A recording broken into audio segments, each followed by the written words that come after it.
Wire के अंदर जब हमारे पास चार्जेस एंटर हुए थे तो उनकी एनर्जी ज़्यादा थी और जब बाहर निकले तो उनकी एनर्जी कम है।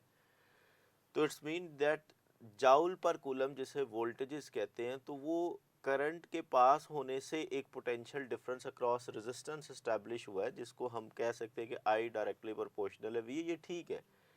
फिर इसी तरह अगर हम लोग इसकी v directly proportional to i कहें तो ये बात भी ठीक है कि बाज़ औक़ात हम ये कहते हैं कि आपने सर्किट के अक्रॉस एक वेरिएबल वोल्टेज सोर्स अप्लाई किया, मसलन ये एक हमारे पास रेजिस्टेंस है और इसके अक्रॉस हमने एक वेरिएबल पोटेंशियल डिफरेंस अप्लाई कर दिया, तो अब इसके चेंज करने से इसमें जो करंट की वैल्यू है वो भी चेंज होगी। तो v is directly proportional to i। फिर इसमें भी कांस्टेंट की बात करें तो इसका कांस्टेंट r हो जाएगा, तो v is equal to R I हो जाएगा। ये भी ओम्स लॉ है।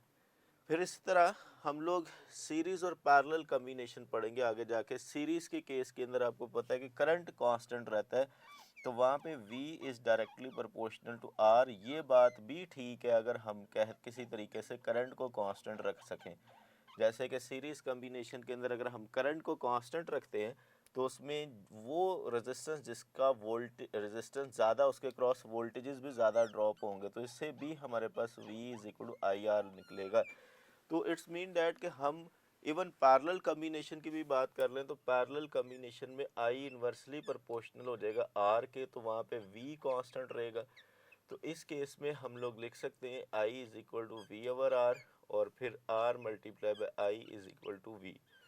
तो आप इन तीनों वेरिएबल्स यानी कि v, i और r, इनको किसी तरीके से किसी एक वेरिएबल को कांस्टेंट रख के दो वेरिएबल्स के दरमियान रिलेशन जो है ये ओम्स लॉ है।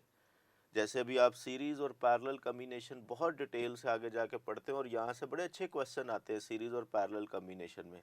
तो सिर्फ उसमें याद रखें कि जब आपको ये पता है कि सीरीज़ कम्बिनेशन में करंट सेम रहना है, तो वो रेजिस्टेंस जिसकी रेजिस्टेंस ज़्यादा है उसके अक्रॉस वोल्टेजेस, अब वोल्टेजेस ना कि आपके जाउल पर कूलम, तो उसके क्रॉस जाउल पर कूलम यानी कि एक कूलम जो अपनी एनर्जी डेसिपेट कर रहा है वो रेजिस्टेंस जिसकी ज़्यादा होगी उसके क्रॉस ज़्यादा होगी। फिर इसी तरह पैरेलल कम्बिनेशन में जाके हम देखेंगे कि पैरेलल कम्बिनेशन में जिसकी रेजिस्टेंस कम होगी उस तरफ करंट का बहाव ज़्यादा होगा। जैसे बड़ी कॉमन सी एग्जांपल है कि हम लोग अक्सर बच्चों से अगर पूछें तो आपके घर के अंदर एसी की रेजिस्टेंस ज़्यादा है या बल्ब की रेजिस्टेंस ज़्यादा है, तो ज़्यादातर बच्चों का जवाब होता है एसी की रेजिस्टेंस ज़्यादा है। अच्छा, अगर एसी की रेजिस्टेंस ज़्यादा है तो फिर करंट का बहाव जो है वो उस तरफ तो कम होना चाहिए, लेकिन एसी की तरफ करंट का बहाव ज़्यादा होता है। तो ये इस बात की निशानी है कि एसी की रेजिस्टेंस कम होती है और आपके बल्ब या एनर्जी सेवर की रेजिस्टेंस जो है वो ज़्यादा होती है। इसीलिए क्योंकि पैरेलल कम्बिनेशन है ना, तो उसमें भी यही चीज़ लग रही होती है। पैरेलल कम्बिनेशन में अगर आप एसी की रेजिस्टेंस देखें तो एसी की रेजिस्टेंस कम है तो उसके क्रॉस करंट क्या होगा, ज़्यादा होगा। तो इस तरह पैरेलल कम्बिनेशन में आई वर्सेस आर को देखेंगे तो वो इन्वर्सली प्रोपोर्शनल है। इस पैरेलल कम्बिनेशन में वोल्टेजेस का फैक्टर कांस्टेंट रह रहा होता है। बकाया रह गया इसके ग्राफ के अंदर ओहमिक और नॉन ओहमिक डिवाइसेस की बात करें तो ओहमिक और नॉन ओहमिक के अंदर आप देखें, अगर हमारे पास इस ग्राफ का स्लोप निकालें तो इस ग्राफ का स्लोप किसके बराबर आता है बेटा जी? बोले स्लोप इसका किसके बराबर है? शाबाश, स्लोप इसका क्या कहलाएंगे? I over V. तो आई ओवर वी को क्या बोलोगे? बोलें जी, इसका स्लोप किस चीज़ को इंडिकेट करेगा जी? बेटा इसका स्लोप इंडिकेट करेगा 1/r को। तो 1/r बेसिकली क्या कहलाता है? कंडक्टेंस कहलाती है। तो इस ग्राफ का जब आप स्लोप निकालते हैं तो स्लोप को कंडक्टेंस बोलते हैं। तो इस ग्राफ का जो स्लोप है उसको कंडक्टेंस बोलेंगे। और इसी तरह अगर आप यहाँ पर दो ग्राफ बना लें ए और बी, अब मैं अगर आपसे पूछूं किसका जो कंडक्टेंस है किसकी ज़्यादा होगी, आप कहेंगे जिसका स्लोप ज़्यादा है। तो बी की जो कंडक्टेंस है, जो बी की कंडक्टेंस है इसको जी भी बोलते हो। तो बी की जो कंडक्टेंस है जिसको बी बोलते हो वो कंपैरेटिवली ए की कंडक्टेंस के मुकाबले में ज़्यादा है। लेकिन रेजिस्टेंस देखें तो स्लोप इन्वर्सली प्रोपोर्शनल होती है रेजिस्टेंस के। तो जब स्लोप इन्वर्सली प्रोपोर्शनल है रेजिस्टेंस के तो यहाँ पर आप देखें जिसका स्लोप ज़्यादा है अब ए का बी का स्लोप ज़्यादा है तो इसका मतलब इसकी रेजिस्टेंस क्या होगी, कम होगी। तो लिहाजा इसको ज़रा बड़े ध्यान से आपने देखना है। बाज़ का ये छोटे छोटे सवाल ग्राफिकली जिसमें स्लोप से क्वेश्चन आते हैं, ये बहुत ज़्यादा दफ़ा आते हैं, तो इसको आपने बड़े एक्टिवली देखना है कि कोई भी जो ग्राफ है उसके ग्राफ का स्लोप किस चीज़ को इंडिकेट कर रहा है। तो अगर हम यहाँ पे आई लें और यहाँ पर वी लें तो इस ग्राफ का जो स्लोप है वो बेसिकली कंडक्टेंस कहलाता है। और इसी तरह इसको सेमी कंडक्टर्स के अंदर भी जाके पढ़ना है, उधर भी जाके आप कंफ्यूज हो सकते हैं। तो बस ये चीज़ का ख्याल रखें कि स्लोप इंडिकेट क्या कर रहा है। तो यहाँ पे स्लोप इंडिकेट कर रहा है कंडक्टेंस को, और उस स्लोप का रेसिप्रोकल करेंगे तो रेजिस्टेंस हो जाएगी। तो इसी तरह कम रेजिस्टेंस ए की है, अगर कम रेजिस्टेंस ए की है कि बी की है, शाबाश सोचें। अगर इसका स्लोप कम है तो इसकी कंडक्टेंस भी कम है, लेकिन ए की रेजिस्टेंस क्या होगी कंपैरेटिवली बी के मुकाबले में ज़्यादा। तो यहाँ पे ए की रेजिस्टेंस बी के मुकाबले में ज़्यादा है, तो A is more resistive as compare to B. बेटा इसको समझें, ये जो स्लोप से मैंने आपको निकालना बताई हैं चीज़ें, से यस और नो, ओके जी। बेटा आवाज़ नहीं आ रही आपकी, मुझे क्लियर है? चलें आगे।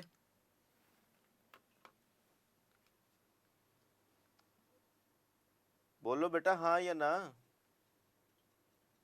बोलें, रिपीट कर दूं, रिपीट कर दूं, बोलें, रिपीट कर दूं, हाँ या ना कर दें, नहीं क्या आगे चलें?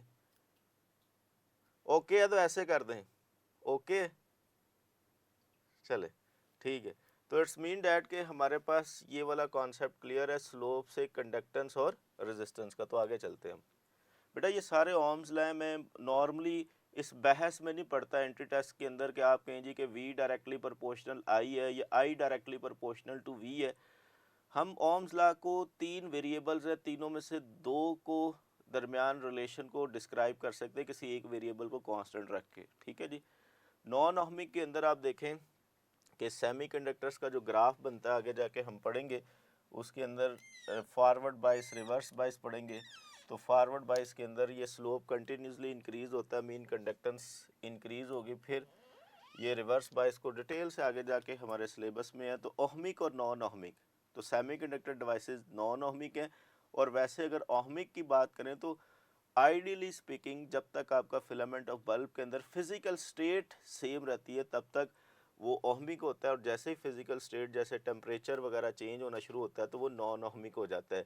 अदरवाइज कार्बन जो रेजिस्टेंस है, कलर कोड कार्बन रेजिस्टेंस को हम लोग ओहमिक कह सकते हैं, क्योंकि उसकी जो रेजिस्टेंस होती है वो काफ़ी हद तक कांस्टेंट रह रही होती है। तो कलर कोड कार्बन जो है ये ओहमिक रेजिस्टेंस की एग्जांपल हो सकती है। फिर ये फिलामेंट ऑफ द बल्ब की एक डायग्राम बनी हुई है बेटा। इसमें हमारे पास जो एक दरमियान में जो सवाल आता है वो था हीटिंग इफेक्ट से मुतल्लिक। हीटिंग इफेक्ट होता है पावर मल्टीप्लाई बाय टाइम। बाज़ का इससे बहुत आसान आसान क्वेश्चन आए हुए हैं। जैसे आपको कहा जाता है कि एक बल्ब है, वो बल्ब 50 वॉट का है। वो बल्ब अगर 50 वॉट का है तो वो 30 सेकंड के लिए चला है।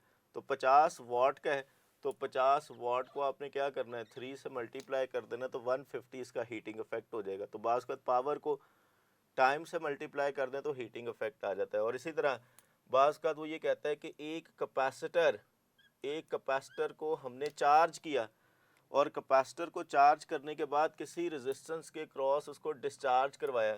अब हमने ये बताना है कि इस रेजिस्टेंस के क्रॉस हीटिंग इफेक्ट क्या है। मतलब कैपेसिटर को चार्ज कर रहा है और रेजिस्टेंस के क्रॉस उसको डेसिपेट करवा रहा है या डिस्चार्ज करवा रहा है, लेकिन वो ये डिमांड कर रहा है कि रेजिस्टेंस के क्रॉस हीटिंग इफेक्ट क्या होगा। तो आपको गिवन में सी दे देता है और वी दे देता है, कैपेसिटर के कैपेसिटेंस और वोल्टेजेस दे देता है। तो फिर ऐसे केस में हाफ सी वी स्केयर लगा देंगे। तो कैपेसिटर जो है वो हाफ सी वी स्केयर को देखें, तो हाफ सी वी स्केयर का मतलब है कि हमारे पास जो energy store in the capacitor है वो तमाम की तमाम डेसिपेट हो जाएगी रेजिस्टेंस के अक्रॉस। तो energy store through a capacitor will be dissipate across resistance. तो रेजिस्टेंस के अक्रॉस वो एनर्जी डेसिपेट हो जाएगी। तो ऐसे केस में पहला तरीका है कि हीटिंग इफेक्ट का P मल्टीप्लाई बाय T। दूसरा एक ट्रेंड होता है जिसमें कैपेसिटर के अंदर C और V से एनर्जी निकालते हैं और रेजिस्टेंस के क्रॉस उसका हीटिंग इफेक्ट निकालते हैं। तीसरा बहुत अहम है जो कि अक्सर एग्जाम में पूछा जा सकता है और इसके क्वेश्चन भी आपको मिल जाएंगे। उसमें P की वैल्यू पुट करके I स्क्वायर आर टी, ये बड़ा अहम है। ये नॉर्मली क्योंकि ट्रांसमिशन लाइंस के अंदर ट्रांसफार्मर की आउटपुट में भी जाके हम पढ़ते हैं कि I स्क्वायर आर टी बास का जैसे हीटिंग इफेक्ट डायरेक्टली प्रोपोर्शनल है करंट के स्क्वायर के, तो करंट अगर आप डबल करेंगे तो हीटिंग इफेक्ट 4 टाइम इंक्रीज होता है। इसी तरह रेजिस्टेंस और टाइम के हवाले से इसको देख लें I स्क्वायर आर टी, और इसको हम डिटेल से पढ़ेंगे हीटिंग इफेक्ट को जाके ट्रांसमिशन लाइंस के अंदर, जिसके अंदर इस इक्वेशन का इस्तेमाल देखेंगे जिसमें हम स्टेप अप ट्रांसफार्मर यूज़ करेंगे। तो खैर बेटा जल्दी से हम बात करते हैं कि बाज़ औक़ात हमारे पास फिलामेंट ऑफ द बल्ब होता है, उसको हाफ कर देता है। तो फिलामेंट ऑफ द बल्ब को हाफ करने से, उसकी लेंथ को हाफ करने से रेजिस्टेंस हाफ हो जाती है, रेजिस्टेंस हाफ हो जाती है। लेकिन रेजिस्टेंस हाफ होने से करंट जो है वो डबल हो जाता है। तो ये इस चीज़ का ख्याल रखिए कि जब अब वो कटिंग ऑफ द फिलामेंट की बात करेगा तो कटिंग ऑफ द फिलामेंट में जहाँ पे रेजिस्टेंस हाफ होगी वहाँ पर करंट जो है वो फिर उसमें क्या हो जाएगा, डबल हो जाएगा। और फिर इस चीज़ को जब सॉल्व करेंगे तो ये 2 का स्क्वायर करके ये 4 बाहर आएगा और ये 2 आएगा, तो फिर I स्क्वायर आर टी, तो इसमें फिर heating effect 2 times of H आ जाएगा। तो इस चीज़ का ख्याल रखना कि बाज़ क्वेश्चंस की जो टाइप्स है वो इस तरह की भी हो सकती है कि वो एक फिलामेंट ऑफ द बल्ब है, उसको वो 2 हिस्सों में डिवाइड कर देता है। तो जब 2 हिस्सों में डिवाइड किया तो एक्चुअली रेजिस्टेंस हाफ हुई है, और फिर जब उसको दोबारा उसी सोर्स के साथ जोड़ेगा तो क्योंकि रेजिस्टेंस हाफ हो गई है तो करंट उसमें उस फिलामेंट में डबल हो जाएगा। तो जब करंट डबल होगा तो फिर इसके अंदर जब कंडीशन पुट करेंगे तो 2H हो जाएगा। तो इस चीज़ का आपने ख्याल रखना है। बेटा आगे हमने सीरीज़ और पैरेलल कम्बिनेशन की तरफ जाना है। मुझे सीरीज़ और पैरेलल कम्बिनेशन से पहले जितने भी कॉन्सेप्ट आपके साथ दिए हैं उसके अंदर कोई क्वेश्चन है तो आप पूछें जी। Any question? जी बेटा एनी क्वेश्चन? चलें 2 मिनट की ब्रेक है, उसके बाद वापस आते हैं और मैं इंशाल्लाह ताला जो बाकी सीरीज़ पैरेलल कम्बिनेशन है उस पर बात कर। तो स्टूडेंट अभी मैं आपके साथ सीरीज़ और पैरेलल कम्बिनेशन को स्टार्ट करूंगा। अच्छा, इसके पहले हिस्से में हम सीरीज़ कम्बिनेशन को डिटेल से समझेंगे, फिर पैरेलल कम्बिनेशन को डिटेल से समझेंगे और फिर सीरीज़ और पैरेलल कम्बिनेशन को मिला के पढ़ेंगे। तो आइए स्टार्ट करते हैं सीरीज़ कम्बिनेशन के साथ। बेटा सीरीज़ कम्बिनेशन को हम लोग कहते हैं कि इस सीरीज़ कम्बिनेशन के अंदर आप पॉइंट टू पॉइंट, यानी कि आपके पास ये फर्स्ट पॉइंट है, ये सेकंड पॉइंट है, ये थर्ड पॉइंट है, तो आप इनमें देखें कि जैसे एक ट्रेन का इंजन जिस जगह से गुजर रहा होगा उसी जगह से उसके तमाम डब्बे गुजरेंगे। तो इसका मतलब इसमें जो लीडिंग चार्ज जिस जगह से गुजर गया है उसी को फॉलो करते हुए प्रीवियस तमाम चार्जेस गुजरेंगे। तो ये सीरीज़ कम्बिनेशन है, यहाँ पर डिवीजन नहीं होगी, ठीक है। तो इट्स मीन डैट कि जहाँ पर डिवीजन आपको ना मिले, इंटरसेक्शन ना मिले, जैसे दो रोड्स आपस में क्रॉस सेक्शन पर आ जाएं, दो रोड्स क्रॉस करना शुरू कर दें तो उसे कॉमन पॉइंट बन जाता है, जंक्शन बन जाता है। तो उसमें फिर पैरेलल कॉन्सेप्ट आ जाता है क्योंकि फिर डिवीजन ऑफ करंट की तरफ चले जाते हैं। तो सीरीज कम्बिनेशन के अंदर एक चीज़ का ख्याल रखें कि हेड टू हेड ज्वाइनिंग होगी और फिर उसके अंदर जो करंट है वो रिमेन सेम रहेगा। तो सीरीज कम्बिनेशन की कुछ एक सिंपल ये एग्जांपल, इसको ज़रा आप देखें तो ये सीरीज कम्बिनेशन क्यों है, क्यों आपके पास देखें करंट इनमें हर एक में क्या रह रहा होगा, सेम। इसका आसान तरीका ये होता है कि जो ओपन टर्मिनल है उसमें से एक को पॉजिटिव और दूसरे को नेगेटिव कह दें। फिर इसी तरह आपके पास अगर इसको पॉजिटिव और इसको नेगेटिव कह दें तो आप एक गेम की तरह इसको लिया करें कि अगर आपने इसको पॉजिटिव कहा तो इसको इनिशियल पॉइंट कह दें, यहाँ से आपने चलना है और ये आपकी फाइनल डेस्टिनेशन है नेगेटिव पॉइंट। तो इस तरह करके आप देखेंगे ना तो आपको लगेगा कि हमारे पास इससे इधर जाने के लिए सिर्फ एक ही रास्ता मौजूद है, इसके अलावा कोई रास्ता मौजूद नहीं है। तो इट्स मीन डैट ये सिंपल सीरीज़ कम्बिनेशन है। अब इसी तरह यहाँ पर भी देखें ये इनिशियल पोजीशन है और ये अगर आपकी फाइनल डेस्टिनेशन है जहाँ पर आपने जाना है, तो आप देखें आपको सिर्फ यही रास्ता मिलेगा, इसके अलावा कोई रास्ता मौजूद नहीं है। पैरेलल कम्बिनेशन में आप इनिशियल से फाइनल यानी कि पॉजिटिव से नेगेटिव की तरफ जाने के लिए बेतहाशा रास्ते हो सकते हैं, लेकिन सीरीज़ में सिर्फ एक ही रास्ता होगा। जैसे अगर आप यहाँ से स्टार्ट कर रहे हैं, इवन डैट आपने यहाँ पे जाना तो आपको इस रास्ते के अलावा कोई और रास्ता नहीं नज़र आएगा। तो it's mean that these are the series combination. तो सीरीज़ कम्बिनेशन के अंदर अभी जो मैंने एग्जांपल्स आपके साथ शेयर किए हैं, उन एग्जांपल्स को शेयर करने के बाद आपको एक चीज़ तो कंफर्म हो गई है कि सीरीज़ कम्बिनेशन के अंदर करंट बेचारे को एक ही रास्ता मिलता है। ठीक है बेटा, आपके माइक म्यूट है, माइक अगर आप ओपन करके कोई बात पूछना चाहें तो ज़रूर पूछिएगा, क्योंकि ये एक बच्चों के लिहाज से एक बड़ा मुश्किल टॉपिक होता है, जिसके अंदर बच्चे अक्सर कन्फ्यूजन में ही रहते हैं कि ये सीरीज़ है, पैरेलल है, इसमें कैसे इसकी इक्विवेलेंस निकालेंगे। तो हम बड़ी डिटेल से इसको स्टेप बाय स्टेप लेके चलेंगे। ठीक है बेटा, अगला कॉन्सेप्ट है, जैसे मैंने आपको बताया कि हर वायर में से करंट नहीं सेम रहना है। हम एक सीरीज़ में सिंपल एक सर्किट ड्रॉ कर लेते हैं। मसलन हमारे पास ये एक दो रेजिस्टेंस के साथ एक सीरीज़ कॉम्बिनेशन का सर्किट ड्रॉ कर लेते हैं, जिसके अंदर हम एक बैटरी कनेक्ट कर लेते हैं। ठीक है, और हमारे पास ये रेजिस्टेंस है R1 और ये रेजिस्टेंस है R2। ठीक है, अब आपको पता है कि I1 और I2 यानी कि इसमें से पास होने वाला करंट और इसमें से पास होने वाला करंट सेम होगा, तो इसलिए उनकी रेशो अगर लें तो I1 और I2 क्या रहेगा, सेम रहेगा। अगर I1 में 2 एम्पेयर है तो R1 में I1 है तो R2 में I2 है, तो ये दोनों करंट सेम है, तो इसकी रेशो 1 आएगी। लेकिन एंटी टेस्ट के हवाले से जो ज़्यादा इंपॉर्टेंट पॉइंट है वो है वोल्टेजेस डिवाइडर। मसलन यहाँ पर आपने एक बैटरी लगाई हुई है 12 वोल्ट की, सही है, 12 वोल्ट की बैटरी है, और इसकी रेजिस्टेंस सपोज कर लें 2 ओहम है, और इसकी रेजिस्टेंस जो है चलें वो 4 ओहम तस्वुर कर लें। ठीक है, अब सवाल ये पैदा होता है कि जो टोटल वोल्टेजेस आपने दिए हैं वो 12 वोल्ट है, और अगर आप इधर एक वोल्ट मीटर कनेक्ट कर दें, ठीक है, तो यहाँ पर जो वोल्ट मीटर आप कनेक्ट करेंगे और फिर इसी तरह एक यहाँ पर आप वोल्ट मीटर जब कनेक्ट करेंगे तो इन वोल्ट मीटर पर नज़र आने वाली जो रीडिंग्स हैं वो डिफरेंट होंगी। अब यहाँ पर जो वोल्टेजेस नज़र आएंगे वो V1 होंगे और यहाँ पर वोल्टेजेस V2 होंगे। मैं हमेशा आपको ये कहता हूँ स्टूडेंट, वोल्टेजेस ना कहा करें, आप जाउल पर कूलम कहा करें, तो आपको समझ आ जाएगी। तो यहाँ पर देखें, जब चार्ज एंटर होंगे तो एक्चुअली अगर इसकी रेजिस्टेंस ज़्यादा होगी तो एक कूलम जो एनर्जी डेसिपेट कर रहा है, जिसे जाउल पर कूलम कह रहे हैं, वो ज़्यादा होगी। अब अगर R2 की रेजिस्टेंस ज़्यादा होगी तो जाउल पर कूलम या वोल्टेजेस कह लें यहाँ पर ज़्यादा ड्रॉप होंगे। तो जितनी बड़ी रेजिस्टेंस सीरीज़ कम्बिनेशन में होती है, आपका चार्ज एक्चुअली ऐसा ही है जैसा आपके ब्लड में होमोग्लोबिन है। ब्लड में जो होमोग्लोबिन है वो ऑक्सीजन कैरियर है। इसी तरह हमारे लिए जो चार्जेस हैं वो होमोग्लोबिन की हैसियत हासिल रखते हैं सर्किट के अंदर। ये क्या करते हैं, ये बेसिकली एनर्जी को प्रोवाइड करते हैं कंपोनेंट्स को। तो वो जो, इसको हम एनर्जी कैरियर्स भी कह सकते हैं। तो जो चार्जेस को आप एनर्जी कैरियर्स कहेंगे, तो वो जो एनर्जी का डेसिपेशन है उसको कौन डिसाइड करता है, वो सर्किट की रेजिस्टेंस डिसाइड करती है सीरीज कम्बिनेशन में। इवन पैरेलल कम्बिनेशन में भी ऐसा ही हो रहा होता है। तो सीरीज कम्बिनेशन में फिर जिसकी रेजिस्टेंस ज़्यादा होगी बच्चों, उसके अक्रॉस जाउल पर कूलम भी ज़्यादा होगा।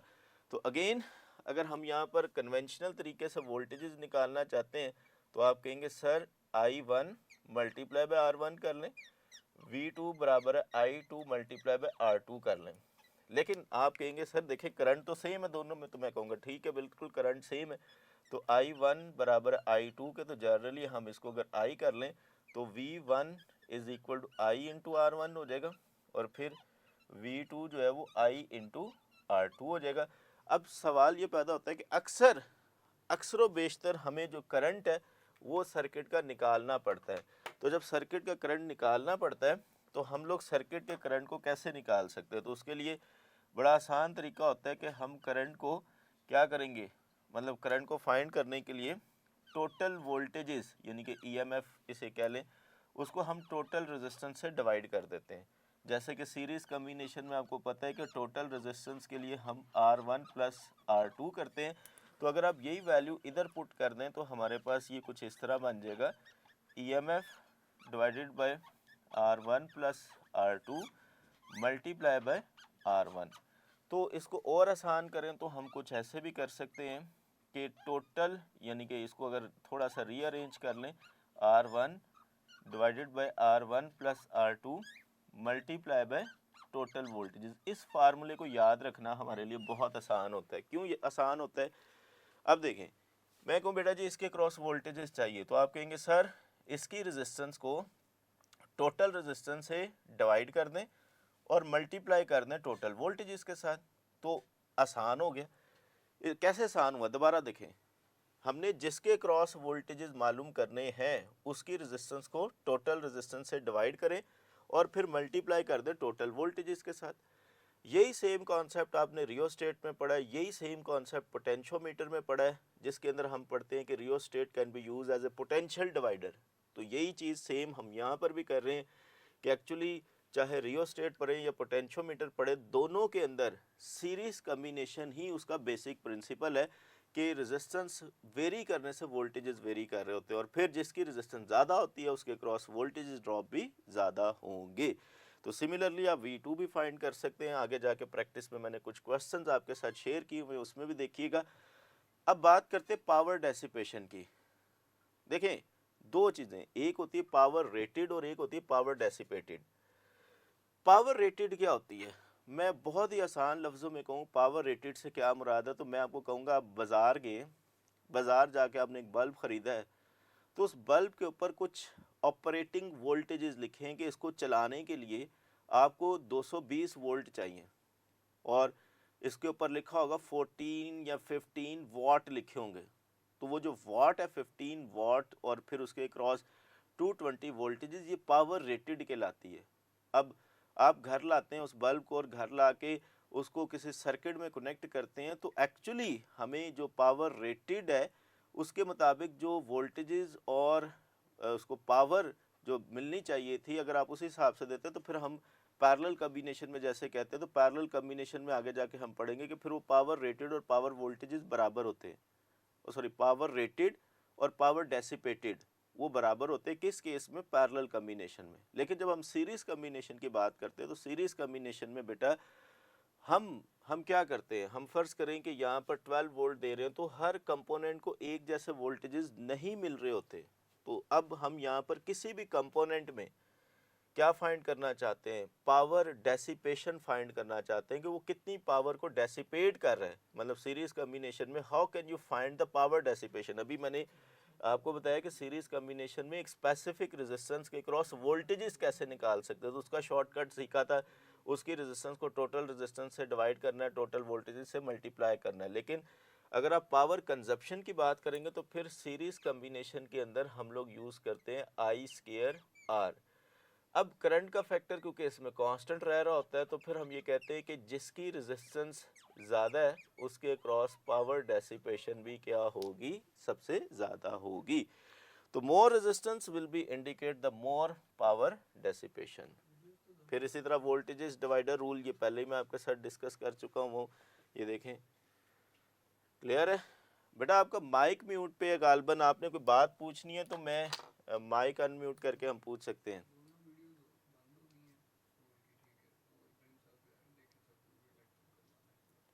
जी बेटा, चलें ठीक है बेटा, हम यहीं से कंटिन्यू करेंगे कल। कोई टेक्निकल इशू है जिसकी वजह से वीडियो स्टॉप है।